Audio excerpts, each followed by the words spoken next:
এক সকালে খরগোশ গ্রাম ঘুরতে বেরিয়ে দেখে চারপাশে আবর্জনা আর শুকনো পাতা ছড়িয়ে আছে।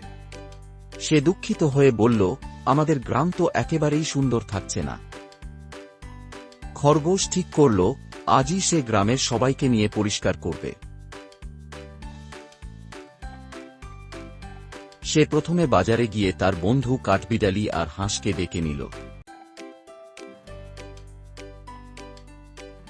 তারা সবাই হাতে ঝাঁটা, বালতি আর ডাস্টবিন নিয়ে কাজে নেমে পড়ল।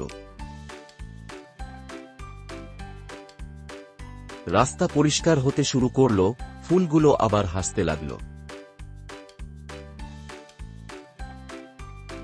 খরগোশ নদীর পাড় থেকে প্লাস্টিক তুলে ফেলল আর জল ঝকঝকে হয়ে উঠল।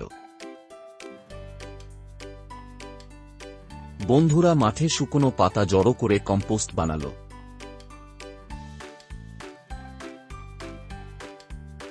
সবাই মিলে গাছ লাগাল আর গ্রাম সবুজে ভরে উঠল।